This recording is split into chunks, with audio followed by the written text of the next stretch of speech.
काल दिनांक 1 सप्टेंबर रोजी काटोल विधानसभेचे कर्तव्यदक्ष आमदार श्री चरणसिंगजी ठाकूर यांच्या जन्मदिनाचे औचित्य साधून श्री प्रफुल्ल दिनकरराव जोशी यांनी समाजातील गरजू लोकांची मदत व्हावी म्हणून माननीय आमदार साहेबांना श्री महसूल मंत्री बावनकुळे साहेब यांच्या उपस्थितीत विकास कामाकरिता 1 लाख रुपयाचा धनादेश दान केला।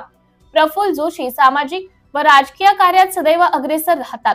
समाजाचेही आपण देणे लागतो या विचारसरणीवर ते नेहमी सामाजिक कार्य करत असतात। परंतु चरणसिंगजी ठाकूर यांची समाजासाठी धावपळ पाहून त्यांच्या मार्फत गरजूंची योग्य मदत होईल या विचाराने त्यांनी 1 लाख रुपयाचा धनादेश त्यांच्या विकास निधीत जमा केला।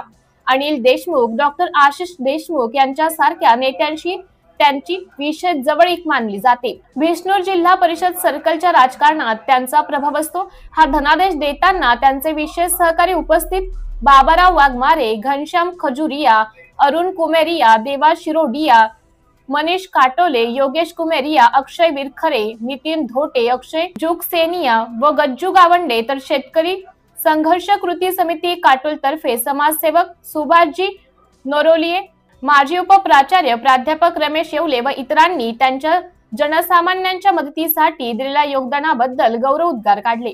मंचकावर मोठ्या संख्येने इतरांची सुद्धा उपस्थिती होती।